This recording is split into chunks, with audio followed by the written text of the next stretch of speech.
సినిమాల్లోనైనా సరే, నిజ జీవితంలోనైనా సరే, రాజకీయాల్లోనైనా సరే ప్రత్యర్థి స్ట్రాంగ్‌గా లేకపోతే ఎదుగుదల ఉండదు.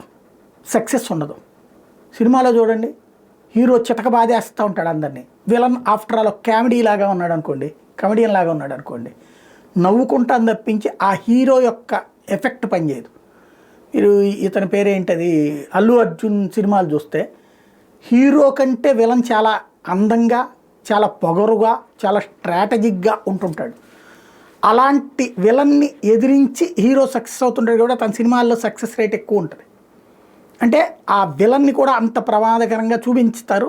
అంతటి ప్రమాదం నుంచి తట్టుకున్నట్టు ఉంటాడు. లైక్ మహేష్ బాబుకి సంబంధించి బిజినెస్ మెన్లో కావచ్చు, లేకపోతే కన్నా పోకిరిలో చూడండి, హీరో అందరినీ చంపేస్తుంటాడు, కానీ విలన్ అంతకంటే ప్రమాదకారాన్ని ప్రొజెక్ట్ చేస్తారు. ఇదంతా ఇప్పుడు ఎందుకు చెప్పాల్సి వస్తుందయ్యా, ప్రస్తుతం మన దగ్గర ఉన్నటువంటి అంశాలకి దానికి ఏంటయ్యా సంబంధం అంటే, ఆంధ్ర తెలంగాణలో ఇక్కడ తెలంగాణలో అసెంబ్లీలో అటు భారతీయ జనతా పార్టీ స్ట్రాంగ్గానే క్వశ్చన్ చేస్తుంది, ఎంఐఎం స్ట్రాంగ్గానే క్వశ్చన్ చేస్తుంది, బీఆర్ఎస్ స్ట్రాంగ్గానే క్వశ్చన్ చేస్తుంది.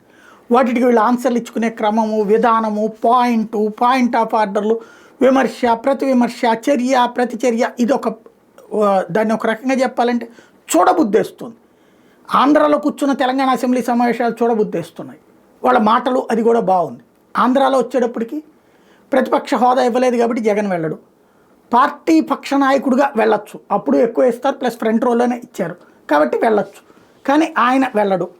దాంతో ఇక్కడ అసెంబ్లీ సమావేశాల్లో వాడి వేడి లేదు. 24 గంటలు ప్రతి దాంట్లో మేము ఇది చేసేసాం, అంతకుముందు పాలన విధ్వంసం అని వీళ్ళు ఉపన్యాసాలు ఇవ్వడమే. దాంతో పెద్దగా దాని మీద ఆసక్తి లేదు. పవన్ కళ్యాణ్ మాట్లాడినా జనసేన వాళ్ళు ఎక్కువ చూడట్లేదు, చంద్రబాబు మాట్లాడినా తెలుగుదేశం వాళ్ళు ఎక్కువ చూడట్లేదు. అదే ఇటు ప్రతిపక్షాన్ని కూడా అలౌ చేస్తే కంగారు పడి వీళ్ళిద్దరూ తిట్టుకోవడం, అరుచుకోవడం కాదు. ఇక్కడ పాయింట్ టు పాయింట్ వచ్చినప్పుడు డిబేట్ ఫలప్రదంగా జరుగుతుంది. అలా సక్సెస్ అయ్యి జగన్మోహన్ రెడ్డికి అవకాశం ఇవ్వాలని తెలుగుదేశం కోరుకోదు. అలాంటి అవకాశం లేనప్పుడు చులకన చేసేటటువంటి చోట ఉండాలని జగన్ కోరుకోడు. ఇది ప్రస్తుతం జరుగుతుంది. దాంతో ఈ 2 సభలు ఒకేసారి జరుగుతున్నటువంటి వేళ ఆంధ్ర వ్యూవర్షిప్ కంటే తెలంగాణ అసెంబ్లీ వ్యూవర్షిప్ ఎక్కువ ఉంటుంది.